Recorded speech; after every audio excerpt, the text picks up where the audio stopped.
Hi, good morning, everybody. My name is Greg Smithwick. As you know, I'm from So Local Pasco, and which feed are we on? Did we decide? So this is the Coffee on the Dock feed. I was just talking about Corey's program, Coffee on the Dock, and the super genius idea of making a show where you get paid to sit on your dock and drink coffee and play music with people. Let me a little background here. I had Josh McCart on as a guest on my show a few weeks ago. Twice, actually. We talked about the Ridge Road Extension Project. It's a topic of much discussion. There's a lot of excitement about it. There's a lot of positive feeling about the idea of extending Ridge Road out from its intersection at Moon Lake Road out to the Veterans Expressway and then eventually to US 41.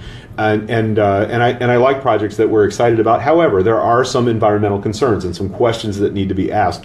Josh composed a really good set of questions and asked if it was possible to facilitate some sort of a briefing or meeting to ask those questions. Commissioner Mike Wells, County Commissioner Mike Wells, and I had a talk about that. Mike set this briefing in motion, and unfortunately neither Commissioner Wells nor Josh McCart could be here today. I'll say who Josh is. Josh is an educator at the Energy and Marine Center in Port Richey. All Pasco County school children spend at least one day there during their school career, so there's literally thousands of people that will see this video who will go, I know Josh, I went through there when he was a teacher there. Josh and I sat down in the Saranova tract and did a live 15-minute thing a couple weeks ago, and he expressed what those concerns were. And we thought the important thing was to actually have the county answer those questions. I practice a bit of advocacy journalism, so I have a position on this project, and I kind of lean towards no. And I'm happy to hear information that would change my mind. And I am a changeable-minded person. That's just part of my nature. And so we invited, we asked Mike Wells for a meeting. Mike presented us with the county administrator, and I'm humbled because I didn't think this was actually going to happen. So here I am, a podcaster, getting to interview our county administrator about a really important project for Pasco County. There is a lot of state and even national political weight behind this, and that makes me cautious. Right, I want to make sure that the consideration isn't just economic; that it's environmental and human dignity as well. So, thank you for meeting with me today. My pleasure. All right. So I have the mic on the table here. For those of you watching, Josh McCart is joining us by phone, so as not to get in trouble with his spouse. He's on a trip and taking the time to be with us this morning. Good morning, Josh. Thank you guys for having me. I appreciate the opportunity that Michele and the county has provided us to get some answers to some important questions here today. Okay. Would you like to maybe, Michele, make an opening statement for us? Sure. So thank you for giving me the opportunity to speak about this project. This is a project that has both its proponents and its detractors, and I appreciate everyone's perspective on this. I also have a perspective. I started in Pasco County in 1993 as the County Emergency Management Director, and it was my job to plan for the safe evacuation of Pasco County's residents who live on the beautiful West Coast, but who are in danger in case of a hurricane. And so I've been involved in this project since the beginning from the public safety aspect. The project does have two different purposes in its purpose statement for permitting. One is public safety hurricane evacuation, and one is improved east-west mobility. I have been the project manager for the project since 2005 and have been involved in the details of the permitting operation up until the time I became county administrator. And then I had to kind of let somebody else take project management on because I had other fish to fry. No way. But I have remained a really staunch proponent of the project. And I have a little PowerPoint that we took with us to Washington, D.C. last month that kind of summarizes some of the more salient details. I thought if it's okay that I would go through that very briefly with you. I don't know how that looks on a podcast, but we'll try to go through it just real quick because I think it tells what's important. Well, we could always later put a link to if you have the PowerPoint online, we can put a link to it in the thread so people can access it. We can do that. So the first page in the PowerPoint speaks to where Pasco County is in the state of Florida. We were briefing people in Washington, D.C. You guys know that. So that's not a big thing. But what is important is to know that we're 868 square miles. We're almost a 500,000 population. We're the 12th largest population in Florida here in the Tampa Bay area, and Tampa Bay is the second largest. So we are growing, whether we like it or not. And we have an obligation to be prepared to safely accommodate that population growth. And that's a big part of what this is about. I mentioned that the project has two purposes. I'm not going to read this to you, Great. but one of them is hurricane evacuation and one of them is east-west mobility. And instead of pointing at this map, I'm going to point at the big map behind me. Perfect. So this is Pasco County. I'm so glad I brought the big map. I'm glad you did too. It hangs in my office, in my conference room, because everything is geographic. When you think about it, everything that we're doing has a geographic relationship to a point in space. So here is the West Pasco area, and probably 270 to 300,000 of the population in Pasco County lives in West Pasco. Far more than half of the Far more population. than half of the population, although the south part, central part of Pasco County is growing. This is where the population density is right now. So here is Current Ridge Road. And within 5 miles of Current Ridge Road are 178,000 people who have to evacuate in case of a major hurricane. Now, Pasco County only has, right now, 2 east-west roads. One, State Road 54, running along the southern border of the county, and one, State Road 52, running along the middle part of the county. What's important to notice is this large green space, which I know that Josh is very familiar with, which is the Starkey Wilderness Park and what is now known as the Serenova Preserve, and this large green space up here, which is known as the Crossbar Wellfield. Because of these locations, there are not a lot of options for east-west roads. So right now, Pasco County has 6 lanes on State Road 54. There are 6 lanes on State Road 52 currently to the Suncoast Parkway, planned to be 6 lane to 41, and someday 6 lane to I-75. The county's current transportation studies say we need 20 lanes of east-west capacity. But we are constrained to 6 lanes each on the 2 state roads. So that's 6 lanes here, 6 lanes here. That means that we're short 8 lanes of capacity. We're just a little over halfway to the goal for east-west. Right. So then if you add 4 lanes of capacity on Ridge Road, you're up to 16 lanes of capacity, but you're still 4 lanes short. And that's why we continue to also talk about an elevated State Road 54 or an alternative to State Road 54. So that's mobility. And when you look at the population here and the population that's growing here, and if you drive State Road 54 with any regularity, you know that we need to have an alternative route. If you drive State Road 52 with any regularity, you know that there are times when there are accidents that completely shut down the road. There was a tragic one just a couple of months ago where there is no alternative to detour traffic. Right. So that's the mobility piece. And then you add to that the evacuation piece. So here's these 200,000 plus residents who are at risk in case of a major hurricane. But they're not the only people we're planning for. We're also planning for the people who live south of us in Pinellas and Hillsborough County. Because when a major hurricane occurs, if the winds start to pick up before the evacuation population is finished, and they will because people wait till the last minute, the bridges close. Right. And so then everybody that's on the peninsula of Pinellas County has to come up here. So we actually anticipate about 1 million people evacuating through Pasco County in case of a hurricane. I want to take a second and state that there's probably nobody working in our county that has more direct experience with what happens in a major hurricane than Michele Baker. Michele was the emergency coordinator in Dade County, Florida, Miami, yes, when Andrew hit in 1992. So, you know, a lot of ground truth experience with what people should do and what they actually do in the event of a major hurricane. Well, even here in Hurricane Charlie, which some of your listeners might have been here in 2004, when Charlie was forecast to be a worst-case scenario for Pasco County, a Category 4 landfalling hurricane, there were people who had not evacuated. Yeah. They got lucky. Charlie turned at the last minute, but you can't always count on that luck. So we've got to accommodate this population coming out of the south end. When we plan evacuation transportation, if you think about this, it'll make just logic to you. We plan for right-hand turning movements. You don't want to turn left across opposing traffic when you're planning an evacuation. So the Pinellas County folks are going to come up and they're going to turn right. And Pasco County residents are going to go up and they're going to turn right. And they're going to go up and turn right. Well, there are not a lot of alternatives for that. There is no way that our evacuating population is going to be able to access State Road 54 because Pinellas County residents are going to be full on State Road 54.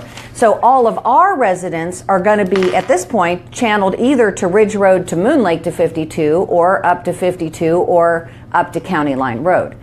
So when Ridge Road was envisioned, it was envisioned to be both mobility, connecting, as well as evacuation. And you know, this slide just shows the evacuation zones, which aren't on my big map, but it shows you that the evacuation areas, you know, red, orange, yellow, green, and purple here, go all the way over to Little Road. So, you know, this is where that 218,000 people come from, and 178,000 of them being within 5 miles of the Ridge Road extension. So the blue circle represents the maximum 5 mile density of people who would have to evacuate, correct? Oh, the blue circle represents those people who are within 2 miles of Ridge Road extension, but Gotcha. everybody I see in the what you mean. shaded Okay. area is required to evacuate in case you. of a major hurricane. Okay. So then, I already said State Road 54 is going to be full of Pinellas County traffic, but State Road 54 also has a flooding problem, Right. which we have experienced multiple times, not even associated with hurricanes Even necessarily. Tropical Storm Debbie Tropical Storm Debbie caused it. The summer rains of 2015 caused flooding. And so because the Anclote River is in that vicinity, because that area is low, because the Anclote River is influenced by tides as well as rain, we have a flooding problem here, and we have the potential of this one of two major evacuation routes being shut down if we have a wet storm that's raining before the peak of the evacuation traffic is finished. So that's a problem. So those are the reasons why we think we need the road. Now let me speak to this from the opposite side, the concerns that people have about the environmental impact. And I would not label myself an environmentalist necessarily, but I'm environmentalist leaning. Okay. I helped create the Environmental Lands Acquisition Management Program. I managed the beginning of that under the Penny for Pasco. I believe in those principles, and I believe in that balance of Mother Nature versus growth. As the county administrator, I have an obligation to provide for both. The county was engaged and at the table when the Suncoast Parkway was originally being permitted. And I know your viewers won't be able to see this, but I'm going to show this to you, Greg. So this area that we now refer to as the Serenova Preserve is called that because at one time was the Serenova Development of Regional Impact. And there were over 6,000 homes approved. There were hundreds of acres approved for industrial and office and retail use. And at one time, the Suncoast Parkway was expected to swoop through the middle of it. And Ridge Road was going essentially along the alignment that Ridge Road is still planned to be.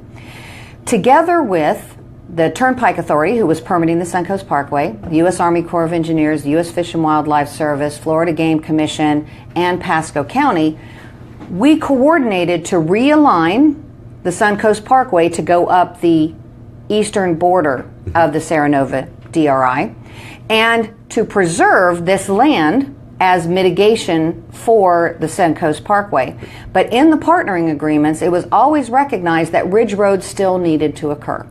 And so if you read the partnering documents that were executed that created the Serenova DRI, they say once Ridge Road gets a permit, Ridge Road can be through it. SwiftMud is going to give us the land that's necessary for it. The Turnpike Authority already built the overpass for it. You know, you drive on the Suncoast Parkway and there's those little dead end lanes and you go up over the future extension of Ridge Road extension. So from my perspective, there was a road planned before there was a preserve created. Now, what the environmentalists will say to you, but that wasn't built, Michele. That wasn't built, Greg. You know, it was in its natural state, and we recognize and appreciate that as well. And that is why the Ridge Road extension is a limited access facility. It is designed to move people from west to east, not to have 1 million access points, not to create growth, but to serve the purposes that we have said. And in the Serenova Preserve, over the last couple of years, we have added. We originally started with 8 wildlife crossings under the road. We have added additional bridges, not just wildlife crossings, but additional bridges where we have reduced the impact to the wetlands and made the road more porous to wildlife to be able to transit. So we have worked really closely with all the federal permitting agencies in order to minimize the impact on the environment while at the same time balancing the need for this evacuation road and for this mobility between the two areas. Okay, Josh, were you trying to interject there, or is that just phone noise? No, I'm just waiting to respond to Okay. everything, and I've got a lot of questions that I'd like to ask. I don't want to get too far ahead before I do have an opportunity to jump in. But if you guys wouldn't mind, I would like to address some of the stuff and concerns that if you give me Michele had brought 2 more up. minutes, I'll just finish the quick presentation and we'll go to Q&A. Okay. Absolutely. So because of questions that have been raised, the U.S. Army Corps of Engineers asked us to evaluate 17 different alternatives. And we have evaluated them with transportation models and hurricane evacuation models to determine what the best alternatives are. And Ridge Road Extension was determined to be the best alternative. So it's not we just picked it. We have also done a very detailed and sadly expensive and time-consuming study to prove that what we knew in the 90s was still true in terms of the best route. We are also working with the Corps on a very detailed, what are the next steps, what are the next steps. They are ensuring that we cross every T and dot every I, and it's been a very comprehensive and complicated and lengthy process. And so, we need this evacuation route. And this county needs a third east-west road.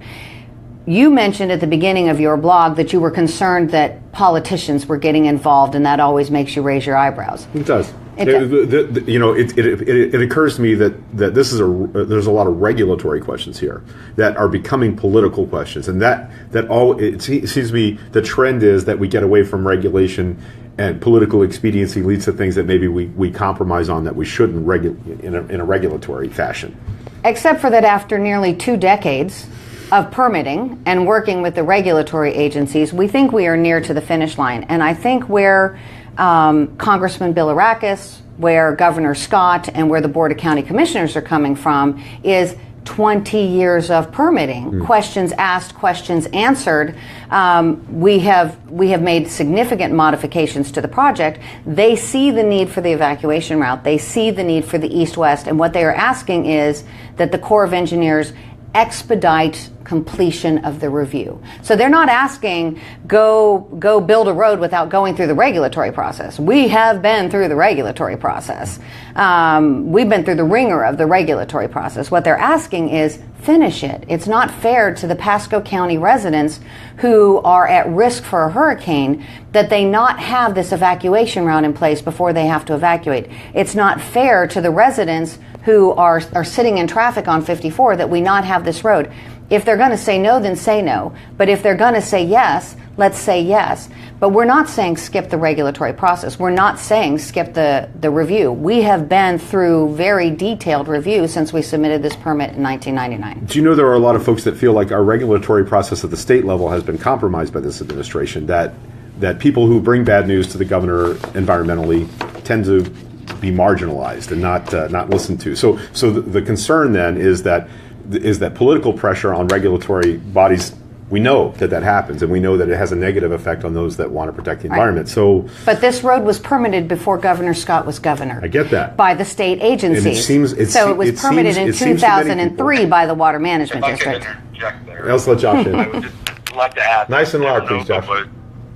Terra Nova was purchased by DOT as mitigation for the East-West Expressway for the 205 acres that were destroyed by building that road. So mitigation in the state of Florida for wetlands is a net zero loss of wetlands. So we purchased this property with DOT, intending to preserve that property, but allowing for access to Bridge Road. Never guaranteed it or permitted it, just allowed for it to go through the permitting process. The permitting process is controlled by the Army Corps of Engineers. The Army Corps of Engineers has this jurisdiction under Section 404 of the Clean Water Act. And this dredging and filling of these wetlands needs to be mitigated that were lost for the East-West Expressway. The Terra Nova tract, yes, was planned to be a 6,000 acre or plotted home. That was back in the 80s. That time has come and gone. Many things change. What I would like to really address is some of the mobility questions that Michele has brought up.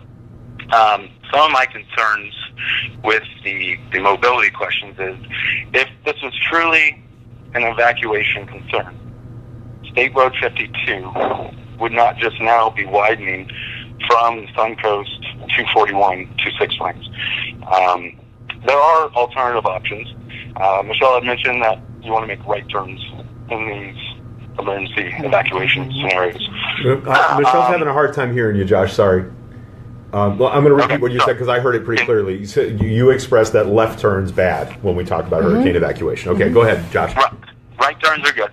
So my concern is, why not make Starkey Boulevard, Moon Lake, Cumulus, out to 52 a major north-south corridor that would alleviate traffic on the other two north-south corridors, being 19 and Little Road. That way, you can get people that are in this area, which is, I believe, 178,000 residents that live within 2 miles of Ridge Road, that could get out to 52. Also, with the Army Corps of Engineers, what they've always been asking for with the terms of an alternate path are other options, and Tower Road is another option that was mentioned. If you look at the LRTP plan of 2040, I believe they're calling for 22 lanes. So Michelle's referring to 20. Where are we getting these extra 2 lanes from in the future? How many times are we going to subdivide this park to make east-west corridors? Hudson Avenue, Denton Avenue are both only about 2 miles short of US 41, which would be another north-south corridor for people in the 52 area, between 52 and Ridge Road, that they could utilize to get to 41 and out of harm's way. So I'd ask, one of my first questions is, why not widen these north-south corridors to alleviate traffic on the east-west corridors? My second question is, why is Hudson Avenue and Denton Avenue not considered an alternate route that could be attached to the Suncoast? I know when the Suncoast was built, Ridge Road off-ramps were kind of built in place of always there being a possibility for that. But I believe that we could do that with some of the turnpike money for Hudson Avenue and Denton Avenue. I'd also ask, why in our county, when you drive down US 19 and you turn right onto County Line Road in Hernando and Pasco County, County Line Road, it's considered an evacuation route, but that is not mentioned to the Army Corps of Engineers. So that would be another question. Why is that not considered a part of our east-west mobility in the county? All right, let's hold there. So there was a lot of questions. Tackle those, yeah. Going back to the map. Okay. So when you look at this map, again, you look at this density of roads, and it's very hard to see probably in the podcast. Okay, so here is US 19 corridor. Here is the US 1 corridor. Here is Moon Lake Road. Okay, and here is Starkey Boulevard. So all of these north-souths are also in the planning for what is the necessary mobility, what should they be expanded to. Starkey will be expanded to 4. Moon Lake Road is programmed to be expanded in 26, 27. Starkey Boulevard is, let's see here, Starkey Boulevard from 27, 28, Decubulus Road 21, 22. So all these are in the 2040 plan. When we talk about 20 lanes of east-west capacity now versus 20 lanes of east-west capacity in 2040, 22, right? So you've got what your current need is, and then you've got projected growth. You also have a limited amount of money, and you also have local control versus state control. So the state controls State Road 54 and State Road 52. The county does not control an east-west road. The county does control County Road 1 north-south and Starkey Moon Lake north-south. So they get you north and south, but you still have to get out of the evacuation zone. Remember, I showed you the map. The evacuation area goes all the way to Little Road and beyond in some areas. So you've got to get out of this area and to someplace else for safety. We have shelters and refuges of last resort and other people, because we encourage people to go to friends and family, not to go to public shelters. But the safe places to be out of harm's way are on this part of the county. That mobility still has to have some east-west. So Josh mentioned Hudson Avenue. So Hudson Avenue now goes here and then back down through Hayes, and there is no interchange with the Suncoast. There is no overpass with the Suncoast. Denton Avenue up here goes across, and again, it goes to Shady Hills Road, but it does not go to the Suncoast, and there is no interchange with the Suncoast. Building an interchange is a very expensive proposition. More expensive than the road? More expensive than the road. Okay. We are currently estimating about $100 million to build the road. We won't know for sure until we go out to bid, based on the fact that we've added all this extra bridging to avoid wetland impacts in the Serenova Preserve. So all of those things are planned. There are plans for improvements on all of those roads. We're not ignoring those. We have a 15-year capital improvement plan that we balance every year. We have a 5-year capital improvement plan that you can read on our website that talks about what's funded in the 5 years. We have a 40-year plan that talks about what we think the need is going to be, but need versus money, right? It's like your own home budget. I need a new roof, but I don't have the money to do it right now, so I'm not going to do it a year or two from now. The other road that continues to come up is down here, which is Tower Road. So the Starkey Ranch development coming off of Starkey, they're building Rangeland Boulevard, which is also known as Tower Road. And then Tower Road comes up along the north side here. Now, these roads, this isn't built yet, okay? And then over, let's ignore the fact for a moment what's going on at Suncoast Parkway. Over here, there is a portion of Tower Road that runs through existing neighborhoods and homes. We evaluated the Tower Road alternative. It has significant problems. One is there is no interchange there. There's an interchange here. That was what was committed to in the beginning. We're trying to get to where there's an interchange to get people on the Suncoast. But there is no interchange here. There is no overpass here. We have in the 2040 plan assumed that we would build an overpass someday over Tower Road. Not that we would have an interchange with the Suncoast Parkway, but that we would have an overpass over Tower Road so that local trips from the congestion of 54 would have an alternative east-west road. But it still doesn't serve as an evacuation route for this area because they'd still have to come south to get to that, to get over here. They would not be able to access the parkway. It goes through a significant amount of private property. It's very disruptive to neighborhoods on this end. And so ultimately we explored all those alternatives. Okay. Josh, that brings us to the end of the questions that you asked so far. What's next? Okay. Yeah, if I could pick up where I left off. Nice and loud. Okay. Michelle, you had referred to the cost of this road. It's an 8-mile road. It's going from... I'm going to repeat you because you are very quiet on the phone. He's saying you referred to the cost of the road as... Say again, Josh? So, referring to the cost of the road from currently where Ridge Road tees into Moon Lake and to Cumulus, it's going to be an 8-mile, 2-phase road. Phase 1 is going to connect it from the current ending location of Ridge to the Veterans Expressway. It has been told to me that this is a major elevated road. And if you look at the budget, the cost of the different alternatives for the Ridge Road extension, the $102 million, which is being referred to in the paper, is an at-grade road. The partial or the major elevated are significantly more expensive than the $102 million that is being referred into the papers that I'm reading. I'm just wondering if Michelle can clarify, at grade, or is this a elevated road? Partially, is it the $135 million version or the $196 million elevated road portion? Now, I will say I've also heard Commissioner Mariano talk about $105 million. So here's where that comes from. When we reviewed all the alternatives, and sorry, Josh, you're not here, so you can't see this. On the central alignments, there were multiple alternatives that were looked at. One of the alternatives included a fully elevated road. That's the really, really expensive one. One of the alternatives included a fully at-grade road with just the wildlife crossings. That was alternative 7. What the county said is, wow, we really can't afford a fully elevated.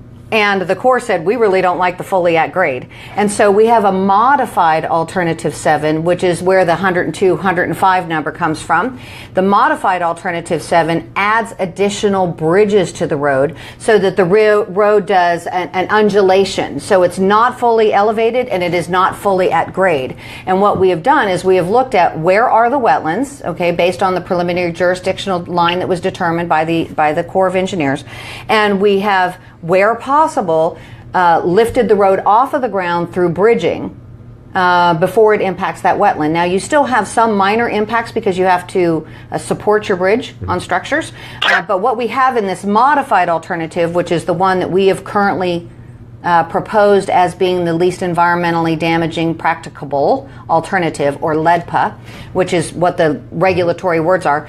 And notice that it's got both things in there, right? Least environmentally damaging and practicable, right? Practical to build, practical to afford, practical to accommodate. So the modified alternative 7 is what we're currently recommending. The Corps of Engineers has not selected yet, but we're recommending one that is elevated over the wetlands in the Serenova. Okay. Josh?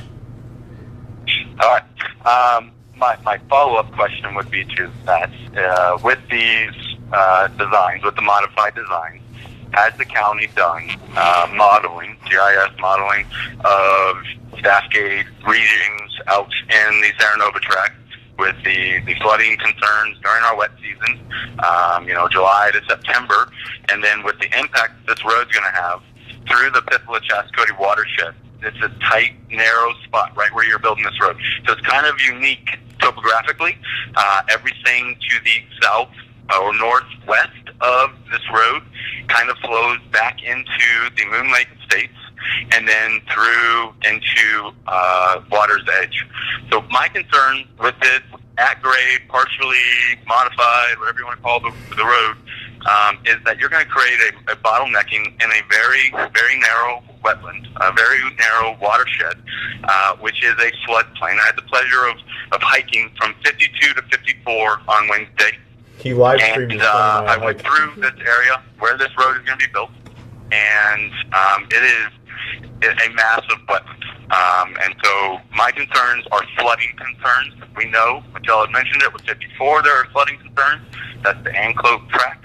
Now we're going to build this major road through the Pithila-Chascody watershed, and you have some major homes. Bear Creek would be the next watershed that would be affected by the backing up of this water. So I'd like to know if the county has done any modeling to show the constraints, the buildup, the at-grade elevation, above elevation, concentration of this water and where it's going to flow during our wet season. Yes and no. So the county has not done a new watershed model, but we have used the existing watershed model, and we are very familiar with the watersheds. And some of your viewers will know that I spend a lot of time standing in front of angry residents talking about stormwater flooding. So this is a concern for me as well. I would never be a proponent of something that increased flooding for anyone. So we have evaluated, and we are very familiar. So again, if we can go to the map. So these yellow lines that you see here are the watershed basins in Pasco County. So Pasco County has 20 different watershed basins. And Josh is correct. So the county has been working through our Environmental Lands Acquisition Management Program to acquire a critical linkage along the Pithila-Chascody, where its headwaters are, up near the Mazarictown Canal, Jumping Gully Preserve, through Cruz Lake, and then of course it crosses under State Road 52, so it's already constrained at 52. And then the Pithila-Chascody River continues, and it goes along and joins 5 Mile Creek, and that water comes down through here, and you can see barely a little blue line, and where it crosses under Ridge Road, and it continues on and through its drainage system, ultimately under Little Road.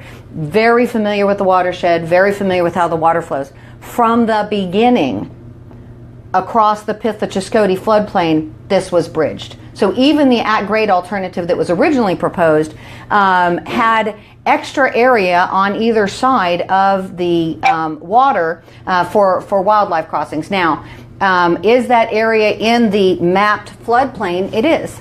Okay, so we are aware of that, but nothing that is being done here will constrict those flows.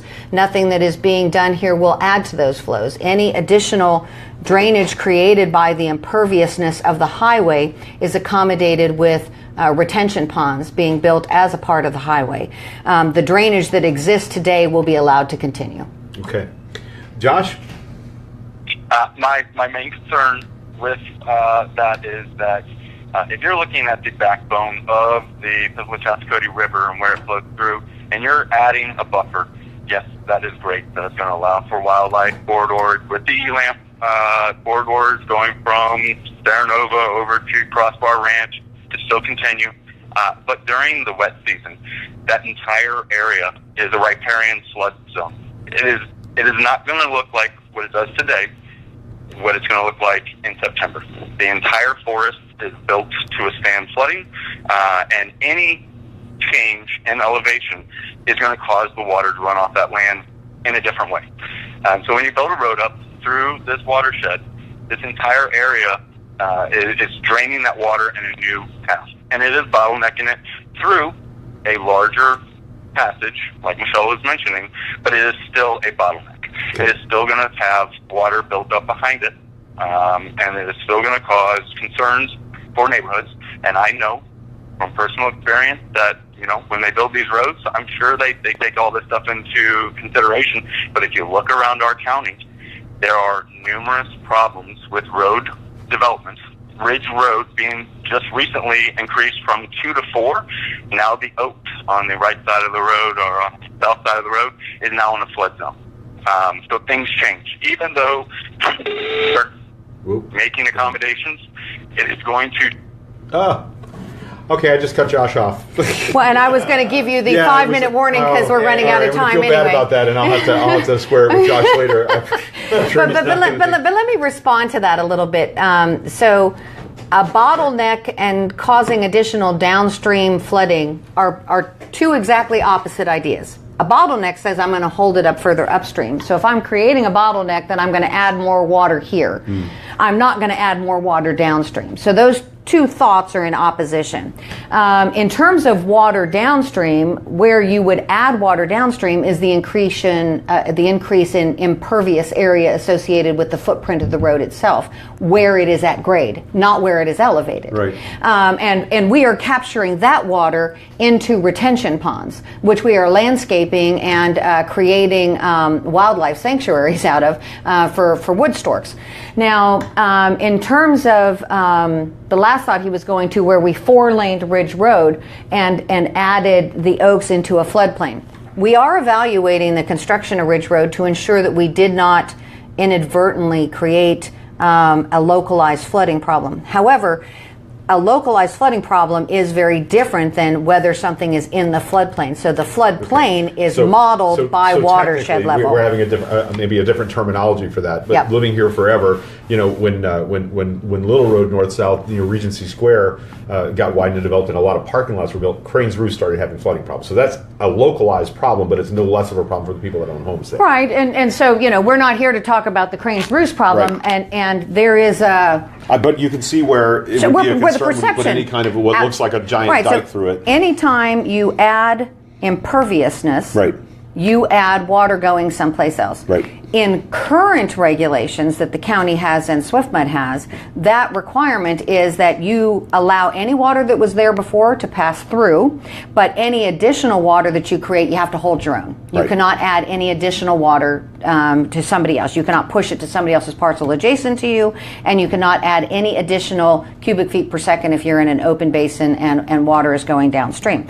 The problem is the regulations evolve over time, and regulations don't apply in reverse. Yep. So if you have a new regulation today, you don't apply it to everybody who's here already. The Cranes Roost area, the Bass Lake area existed before these regulations were in place. Right. They have inadequate drainage in them already. And they also have a series of interconnected lakes. So the older neighborhoods do suffer more than the newer neighborhoods, because the newer neighborhoods are held to the current standard, right. And they have these additional precautions built into them that we've learned the need for over time. In the older neighborhoods, we are engaged in 7 different watersheds, very detailed citizen engagement meetings right now, trying to figure out what kind of stormwater improvements, what kind of retrofits do we do to help them with their flooding problems. So I am aware of those, and we are working on those. This road will not contribute to those. Okay. So as my wrap up, first of all, this has been an outstanding briefing, and I'm actually so you're leaving this office this year, correct? I am. I am retiring. When are you done? The new county administrator starts on May 1st. Okay. So I'll be negotiating with the board an exit agreement. My contract is up in July 9th, but you can't have 2 commanders on the ship. All right. Well, I just want to say that we're all clear that we have benefited greatly from your expertise in emergency management in Dade County. You were the right person to come along and do that for us when you got here. I don't know if you know that we met then because I was working for CRC, the 90-day treatment facility over across the way at Human Development Center, and so we had to plan for how to evacuate clients at that time. Okay. And so you were brand new on that job then when I met you, and I've been very impressed. This is spectacular, and I can't imagine that we're going to get anybody as knowledgeable about this as you are. I hope you will stay engaged moving forward. And I will. This is. When I look back at the accomplishments of my 24 years in Pasco County, my decade here in the county administrator's office, only the last 4 as the county administrator, I'm very proud of many things. I have but one regret, that I have not get this permitted for the citizens of Pasco County yet. Well, and so I will stay involved. Right. I will be available, and I will attend the groundbreaking. Okay. So all right, that's pretty confident. So thank you very much for your time. We went way over what we expected. We're at about 49 minutes on tape, probably 40 minutes of showtime. I really appreciate the thorough briefing. I apologize to Josh for dropping him there. It was well timed because we were getting we got to go signal, and we know there's a couple of other questions. I hope you won't mind if I follow up maybe an email.